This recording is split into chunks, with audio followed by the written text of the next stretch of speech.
Livre-nos, Deus, nosso Senhor, dos nossos inimigos. Em nome do Pai, do Filho e do Espírito Santo. Amém. Pois bem, queridos, nessa noite de hoje, o tema que o Senhor nos apresenta é para refletir um pouquinho sobre a fé. Fé, a vitória que vence o mundo. Esse é um versículo que está lá na primeira carta de João, no capítulo 5. A vitória que vence o mundo é a nossa fé. Sem fé alguém vive, minha gente?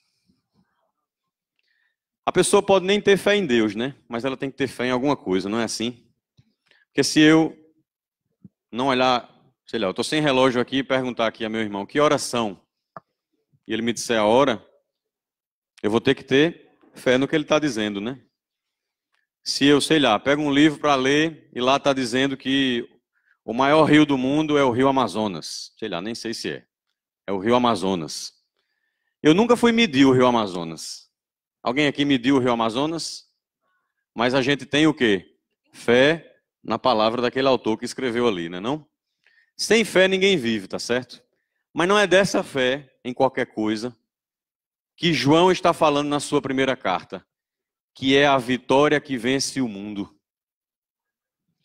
O primeiro termômetro que a gente identifica quando a fé está abalada é quando a pessoa está desesperançosa. São Paulo nos diz que a fé é o fundamento da esperança. Ou seja, a base que a gente usa para construir em cima a nossa esperança é a nossa fé. Então, quando a gente vê uma pessoa desesperada, quando a gente vê uma pessoa que olha para as situações e diz: isso vai ser sempre assim, isso não muda, eu não acredito que isso possa acontecer, eu não tenho mais esperança que isso vai ser diferente. A pessoa está sem esperança, tá, mas o problema raiz mesmo é a falta de fé. A falta de fé é o maior problema. A fé, antes de ser algo humano, é um dom de Deus. Deus é que deixa no coração de cada um uma pontinha que eu posso me agarrar nela para fazer a minha fé desabrochar. Deus deixa no coração de cada um, de todo mundo, nesse mundão de meu Deus. Todo mundo nasce com essa sementinha no coração. A capacidade de ter fé. Eu já ouvi muita gente dizer assim: eu conheço uma pessoa de fé, essa pessoa tem muita fé. A fulana é uma pessoa de fé. Mas de si mesmo, normalmente nossa avaliação é ruim, né? Minha fé é fraca. Não é, a gente não tem essa sensação da gente, né, que a fé da gente é fraca. Mas se a gente acha que a nossa fé é fraca, qual seria então um caminho para a gente poder crescer na fé? A fé é dom de Deus. Quem é que alimenta um dom que Deus nos deu? O próprio Deus. Ou seja, é um processo engraçado, tá certo? Deus me dá a fé e é Ele que me ajuda a crescer na fé. É Ele que me ajuda a caminhar, a dar passos de uma pessoa que tem fé. É o próprio Deus que vem em nosso auxílio.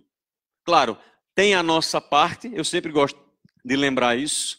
Tem uma parte que é nossa, que Deus não faz, mas a gente faz a nossa parte e espera em Deus que nossa fé vá crescendo. E nessa noite, a palavra que Deus me deu para pregar é uma palavra que tem algumas falas de Jesus, uma em especial, a gente vai ver aqui, que eu, na minha humilde opinião, acho que é a palavra mais dura que Jesus disse nos evangelhos.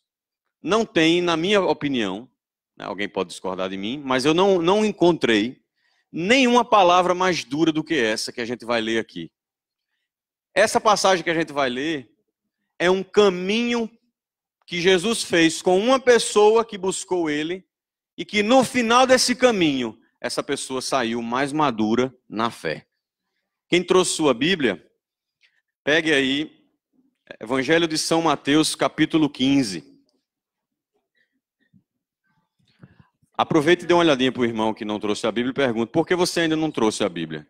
O diácono já pediu tantas vezes, deixe de ser teimoso, traga a Bíblia.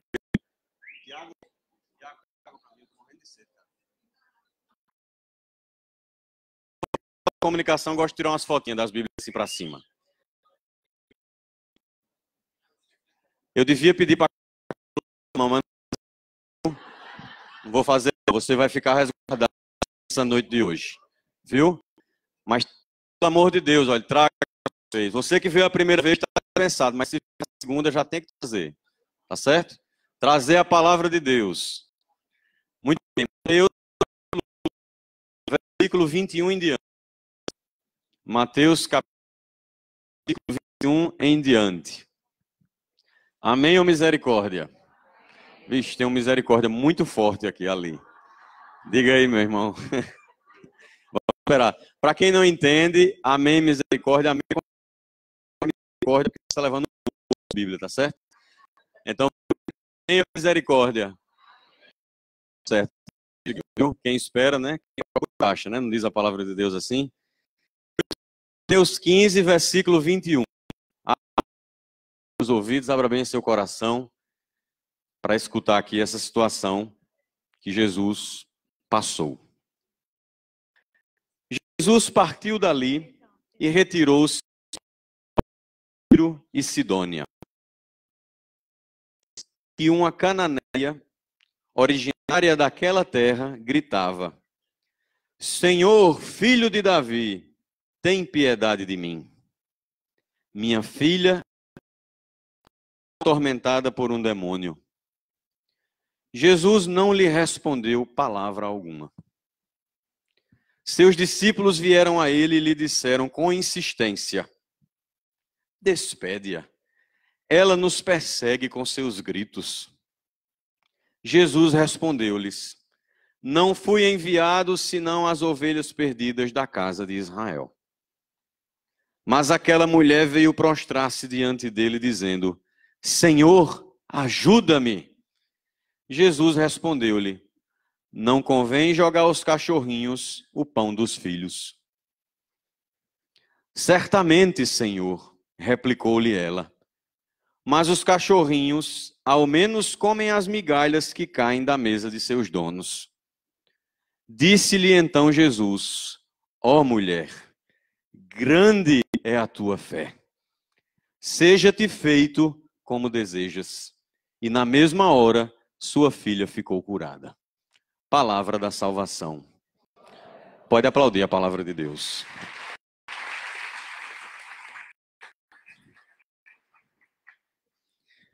É ou não é uma fala dura de Jesus essa aqui? Eu vou explicar. Vou colocar vocês no contexto para a gente entender melhor esse diálogo aqui. O evangelho está dizendo que Jesus retirou-se dali.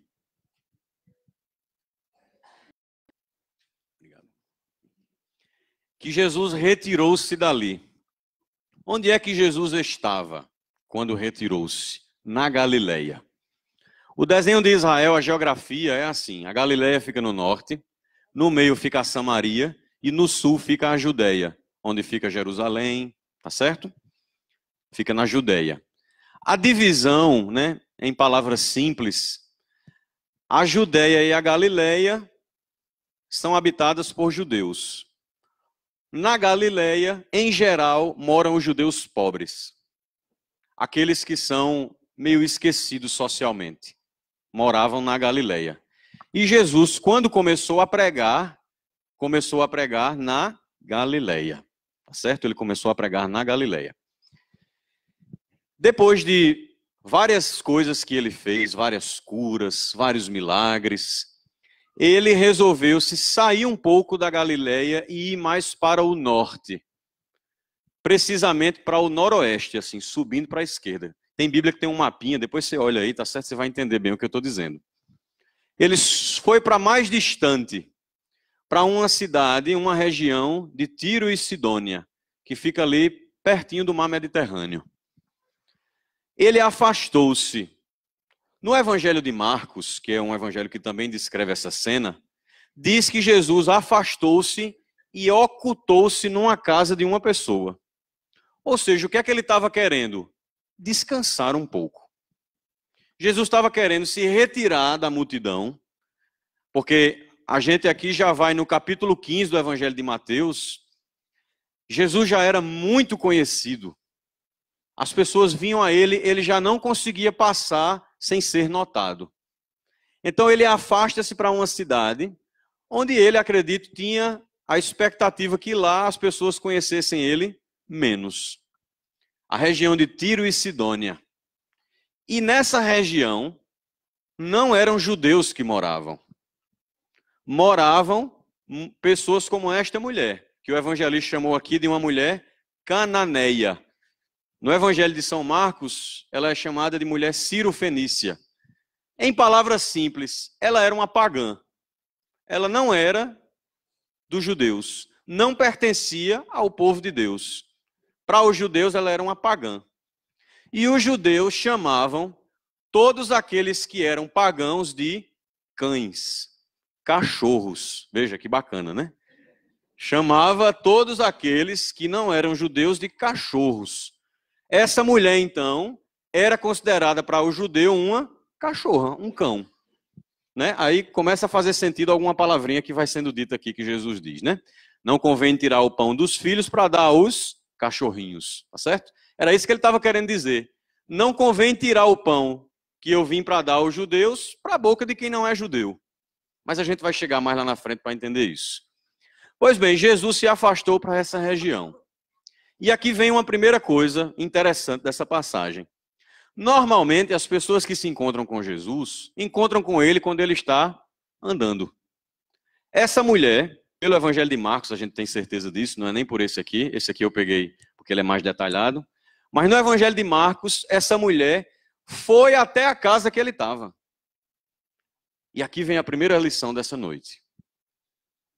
É preciso ir até onde Jesus está. É preciso deslocar-se para encontrar com Jesus.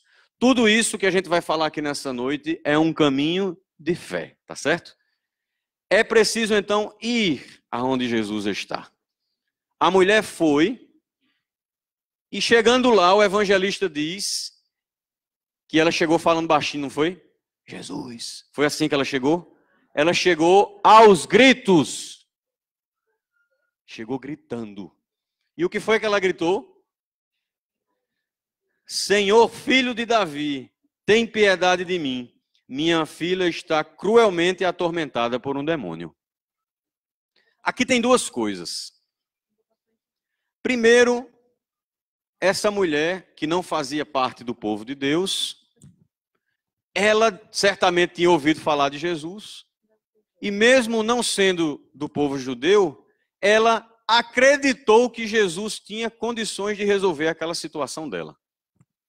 Provavelmente, porque nada nem ninguém mais tinha resolvido aquilo. Essa mulher se aproximou de Jesus com um interesse, não foi? Ela queria o quê? O exorcismo da filha dela.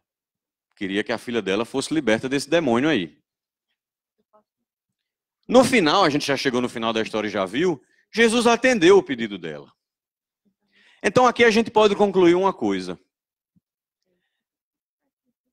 Eu posso me aproximar de Jesus, às vezes até com uma fé pequena, e com um interesse. Tem muita gente que chega aqui na comunidade, começa a frequentar a adoração, procura outras comunidades, porque está querendo algo, tem um interesse particular numa situação específica. A pessoa ainda não está buscando Deus por ele ser Deus. A pessoa está buscando algo que Deus tem para dar. Está buscando, como a gente diz, uma consolação de Deus e não o Deus das consolações. Ela se aproximou dele porque achava que ele podia resolver o problema dela.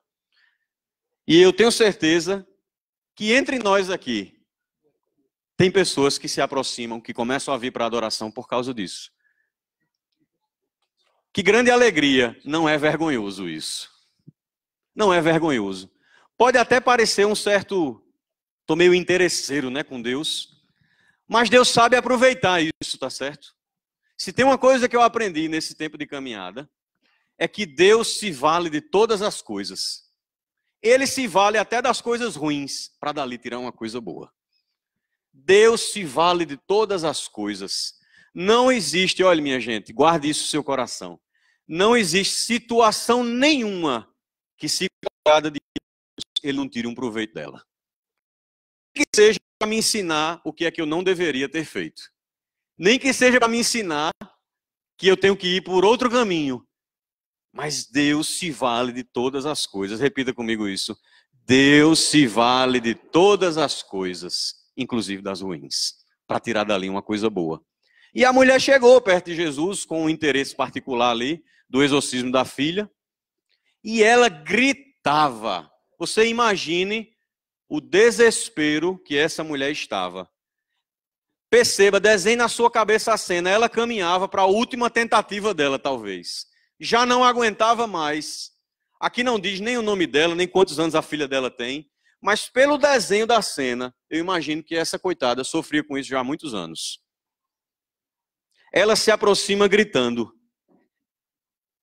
E ela já deveria ter ouvido falar de Jesus, deve ter ouvido falar de tantas coisas que Jesus fez por aí, de demônios que ele expulsou, de cego que ele curou, de surdo que ele curou, de paralítico que ele curou, porque todas essas curas estão para trás aqui. Então ela já devia saber disso. Ela chegou desesperada com a situação da filha, mas tinha um fiapinho de esperança, porque senão ela não tinha nem ido pedir. Tinha um fiapinho de esperança, e ela chegou com essa esperança para Jesus e gritou pedindo a libertação da filha dela. E Jesus prontamente atendeu, não foi assim? Não. Olha, para mim essa postura de Jesus é algo impressionante, minha gente. O que foi que Jesus fez com o grito da mulher? Versículo 23. Jesus não lhe respondeu palavra alguma. Jesus não disse nada. É ou não é impressionante isso? Eu me impressiono, eu não sei. Alguém concorda comigo para não ficar aqui sozinho? Diga assim, é impressionante, é impressionante, minha gente.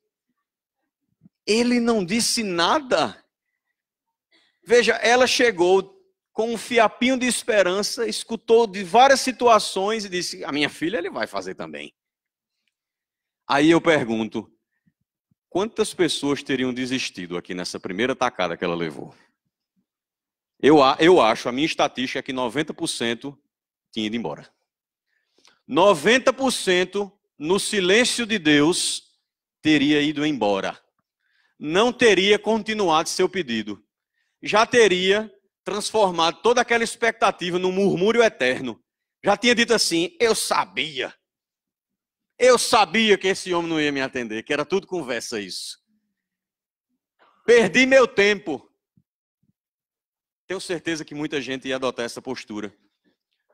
Quantas vezes na nossa vida de oração, nas nossas situações, naquilo que a gente pede de libertação, esposas que rezam por maridos, mãe que reza por filho, situações que a pessoa tem que rezar anos por isso. E que se você não tiver perseverança na sua oração, no seu pedido a isso, não vem.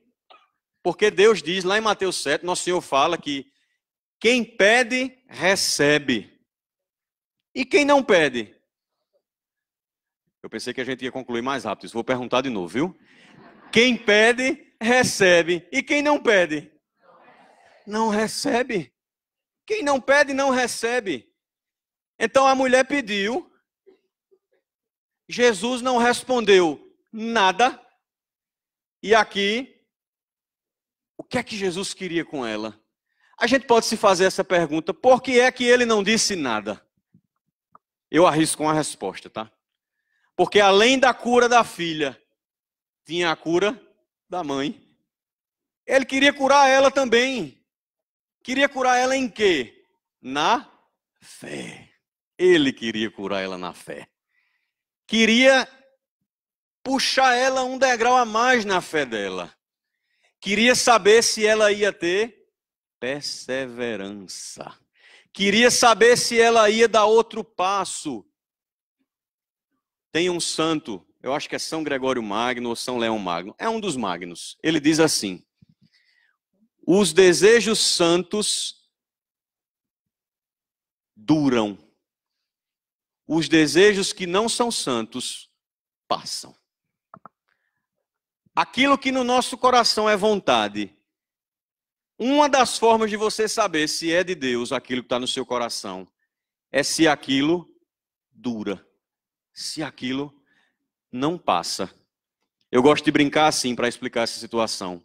Na época que eu estava noivo, todo dia eu queria casar mais.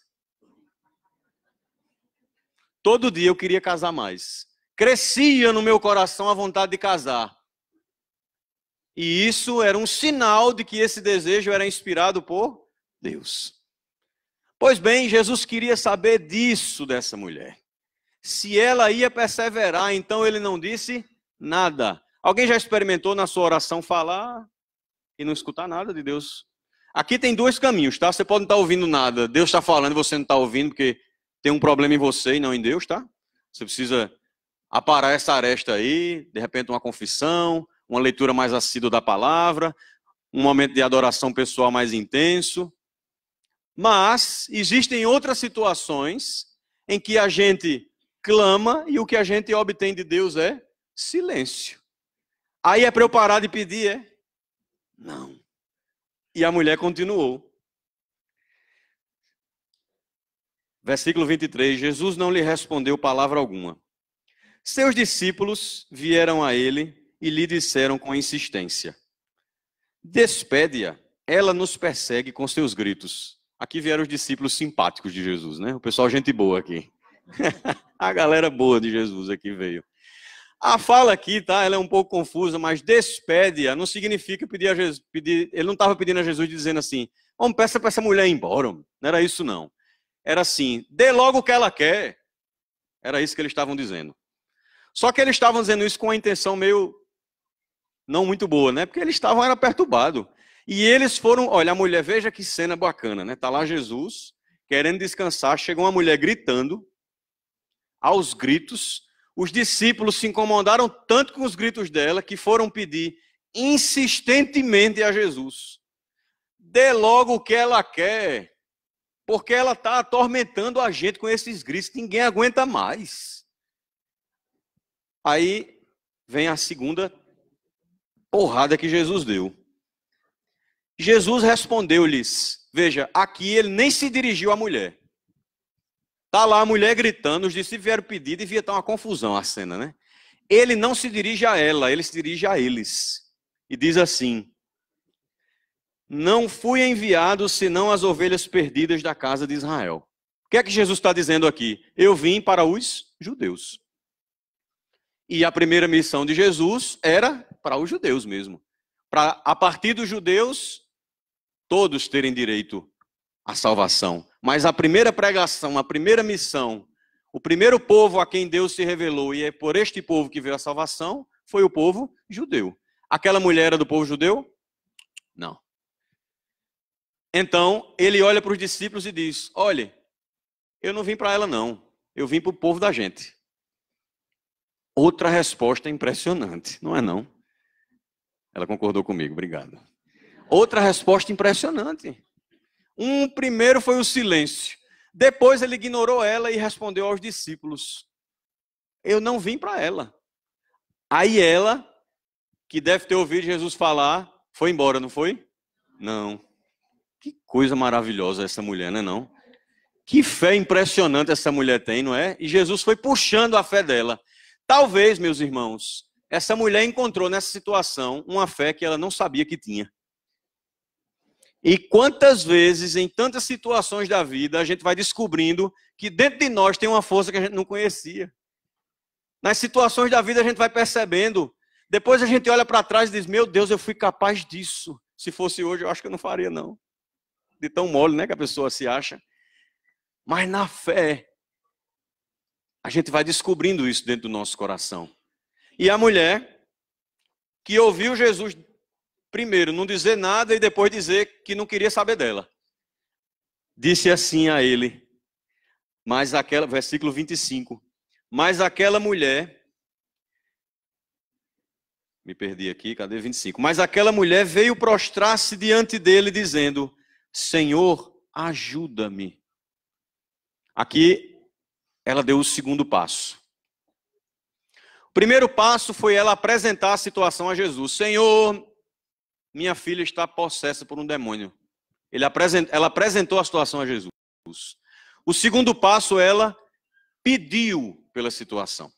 Estou fazendo uma escadinha de crescimento na fé aqui, tá certo? Primeiro passo, apresentar a Jesus. Segundo passo, pedir. Senhor, ajuda-me. Olha, só quem tem coragem de abrir a boca para fazer um pedido desse é quem sabe que não é o Senhor da sua própria vida. É quem sabe que não é Deus. É quem sabe que sozinho não dá conta. É quem tirou-se do centro e colocou Deus no centro da sua vida.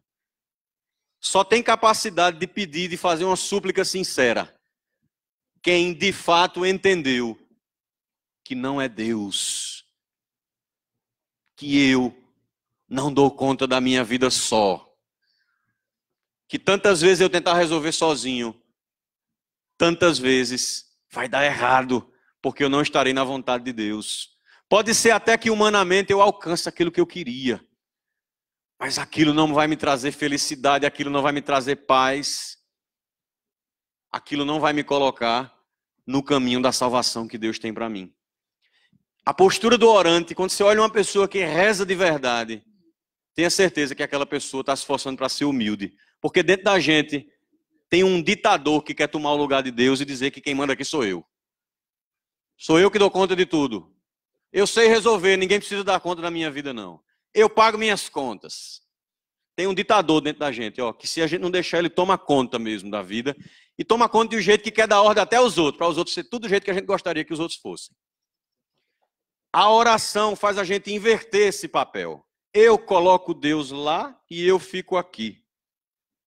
Deus criador, eu criatura. Ele pai, eu filho. Ele quem dá, eu quem peço e recebo. Essa mulher teve a humildade de pedir. Senhor, ajuda-me. Aí vem para mim, esse é o versículo mais duro de todos os evangelhos, na minha opinião. Não convém, versículo 26, jogar aos cachorrinhos o pão dos filhos. Olha, a primeira postura foi não dizer nada. A segunda foi dizer que não queria saber dela. E a terceira postura, quando ele resolveu falar a ela alguma coisa, ele disse, não convém eu tirar o pão da boca dos judeus para dar aos cachorros. Olha, essa resposta de Jesus é incógnita. Por que é que ele falou isso de maneira tão dura com essa mulher? Você que conhece outras cenas de diálogo de Jesus, sabe que ele não adotou essa postura com todos. Teve outros que ele veio e de primeira ele deu, ele curou. Por que essa diferença com essa mulher em específico? Porque para cada um de nós, Deus tem uma pedagogia diferente. Deus sabe o que é que cada coração precisa para chegar no caminho que Ele quer que chegue. Então, a forma de Deus conduzir as coisas comigo é diferente da forma de Deus conduzir as coisas com você. Não posso ficar comparando a forma que Deus age na vida de um com a forma que Deus age na vida de outro. Na parábola dos talentos, a um ele deu 5 talentos, a outro ele deu 2, a outro ele deu 3, a outro ele deu 1.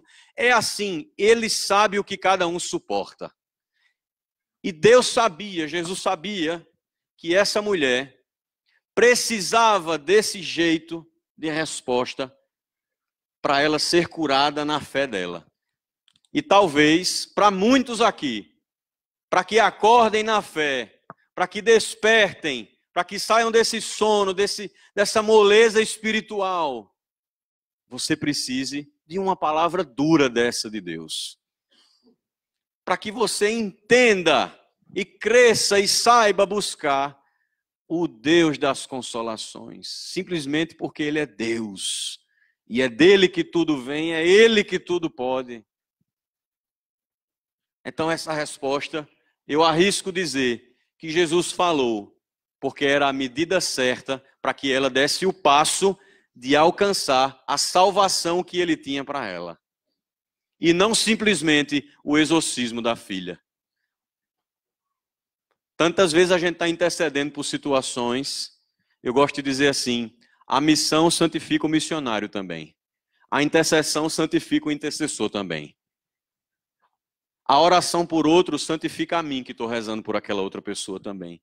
E aconteceu isso com essa mulher. Ele deu essa resposta dura. E se na primeira vez que ele ficou em silêncio, eu achei que 90% ia indo embora, aqui eu acho que só ficava essa mulher mesmo. Só ela. Todo mundo aqui ia embora, viu? Inclusive eu. A gente tem que aprender muito com essa mulher cananeia, viu? Que era uma pagã.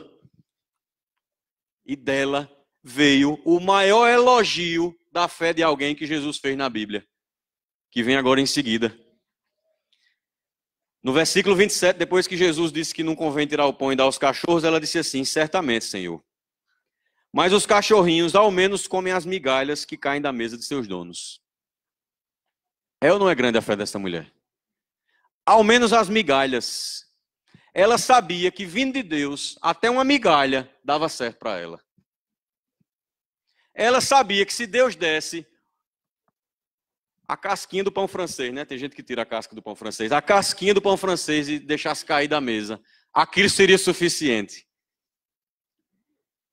Será que a gente consegue aproveitar uma Eucaristia por inteiro aqui na adoração? Que não é uma casquinha de pão, mas é a presença plena de Deus. Se uma migalha vinda de Deus resolveria tudo na fé dessa mulher, a Eucaristia tem poder de alcançar, ó, as situações de todos vocês. E são muitos que a gente vê daqui de cima, viu? É história com força, não é aqui? São situações, ó, diversas que a gente nem imagina e só Deus conhece. Digo para você, se a migalha é suficiente para resolver essa situação, a Eucaristia, minha gente, cura, liberta, transforma, salva, tudo. Nessa adoração que a gente vive aqui, muita gente vive fielmente toda terça, unida aos sacramentos, à confissão, à comunhão. Eu duvido que você não entre na vontade de Deus. Eu duvido que seu coração não se mude num coração de carne. Agora, o que é que acontece com a gente diferente dessa mulher? A gente não persevera. A gente não sabe perseverar. Alguém falava, acho que foi o Padre Sandro no Encheios, das pessoas que começam e não terminam. Começa e não termina. Ora, se a gente faz assim com as coisas que a gente escolheu para nós, imagina com as coisas que Deus quer que a gente faça.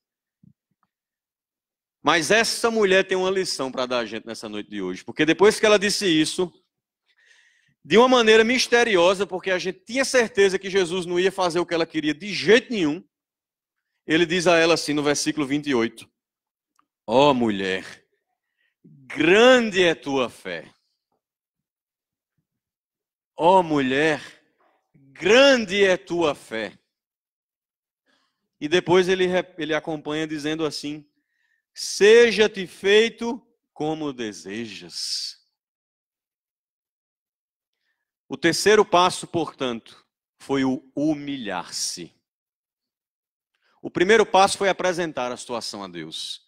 O segundo passo foi pedir. E o terceiro passo foi suplicar, humilhar, reconhecer que só Ele podia resolver. A gente tem uma mania de... Eu coloquei nas mãos de Deus, mas não coloquei. Eu botei com a mão direita no altar e tirei com a esquerda. Como é que a gente observa isso na nossa vida? Vou dar um exemplo que toca, acho que em todo mundo. Situações de família. Eu sou doido para que minha família se converta, que todo mundo viesse para a adoração. Aí Deus já mostrou a você que o caminho é o silêncio e a oração. Silencie e reze. E o que é que a gente faz? Vive falando, reclamando, apontando, julgando, insistindo, sendo chato, ao invés de só silenciar e dar testemunho da graça que Deus está fazendo na nossa vida. Não, a gente não faz assim.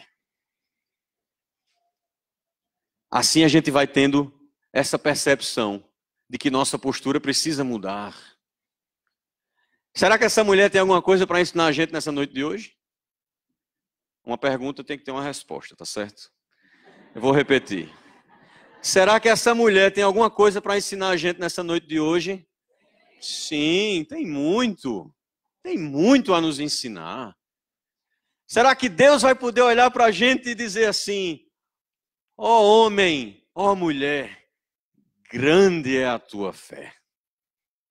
Seja-te feito como tu desejas. No final das contas, meus irmãos, qual foi esse fiozinho condutor de ouro aqui que Jesus foi fazendo na vida dessa mulher? Ele curou ela na fé, orientou ela em como deve ser a fé dela e orientou também o desejo dela. Orientou, colocou o coração dela no lugar certo. Ela chegou buscando Jesus só pelo que ele tinha para dar. E ela no final entendeu que ele era o Senhor de todas as coisas. Porque passo atrás de passo, ela cresceu. Ela não foi embora. E nós? Como andamos nas nossas perseveranças, nas nossas situações? Como andamos naquilo que Deus confiou a nós, talvez para interceder, para pedir? Situações que talvez você rezou um tempo e depois abandonou porque achava que Deus não ia lhe dar. Todo mundo aqui tem alguém por quem reza. Todo mundo aqui tem. Alguém que você sabe que precisa, né, da presença de Deus, sabe que precisa que o Espírito Santo toque. Se depender da sua oração por essa pessoa, da sua perseverança, vai dar certo, vai ser assim no final. Ela vai dizer: grande é a tua fé. Jesus vai dizer isso para você. E nas suas situações, com suas coisas, com você, com sua conversão, naqueles pecados que você está tentando superar, naquele jeito de ser. Além das coisas que a gente intercede pelos outros, a gente tem os nossos próprios combates. Pessoas que já perceberam em Deus que o temperamento está precisando ficar mais ameno. Se não pedir, não vai receber. Se não insistir com Deus, a graça não chega. Por quê? Porque para além daquela graça, Ele quer curar a nossa fé. A nossa fé. Ele quer curar. Eu espero que nessa noite de hoje de adoração, Deus nos faça dar passos na nossa fé. Restaure em nós o clamor por aquilo que a gente já sabe que tem que ser diferente. Nós não somos causas perdidas, pelo contrário. Basta que a gente persevere, mantenha a esperança e vá orientando o nosso desejo. Porque tem gente que não sabe nem pedir, né? Tem que aprender até o que pedir. Mas isso é um outro papo, talvez numa outra pregação, quando eu puder vir fazer aqui de novo. Nessa noite de hoje, meus queridos, o que Deus quer falar-nos é que a gente precisa crescer na fé. Que fé não é uma coisa estática, que Ele nos deu, mas que a gente precisa malhar nela para ela crescer. Na oração, na intercessão, na leitura da palavra, na adoração, na comunhão. E olhando o coração para ver se tem andado diferente. Deus permita a gente essa graça nessa noite, que a gente dê um passinho a mais na nossa fé. E que você seja consolado por essa adoração, para que essa percepção de que você tem uma fé muito fraca, mude pelo menos um pouquinho nessa noite de hoje. Amém? Queria rezar com vocês com essa música, para a gente fechar esse momento. Põe a mão um pouquinho no seu coração, feche um pouquinho os seus olhos. Deixe que essas palavras possam alimentar você nesse momento de oração. E eu acho que muita gente conhece essa música. Reze um pouco com ela e peça a Deus nesse momento de oração a graça da fé e da perseverança.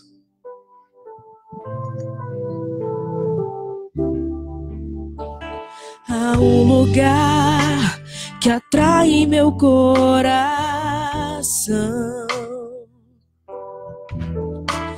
e faz meus pés mudarem sempre a direção. Se ali estou, me lanço, me derramo em adoração na sala do trono.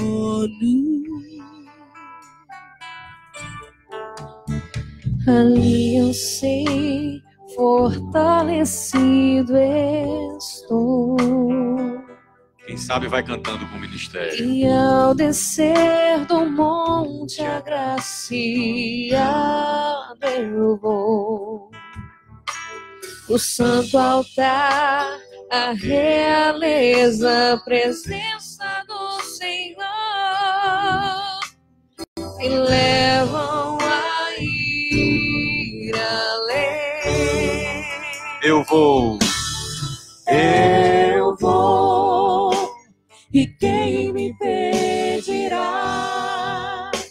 se ao meu lado está o autor da minha fé? Eu vou, a força Ele me dá, coragem pra enfrentar o que vier. Eu vou e crendo levarei a salvação aos meus, a minha família. E já não importa o grau a que eu cheguei, eu vou seguir decididamente amado. Cante isso, eu vou.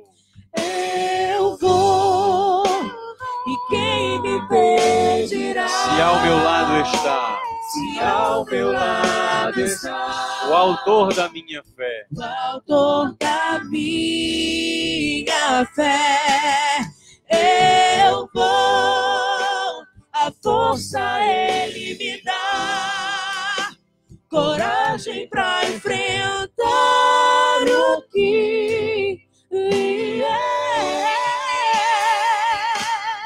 Eu vou e crendo levarei a salvação aos meus, a minha família. E já não importa o grau a que eu cheguei, eu vou seguir decididamente amado.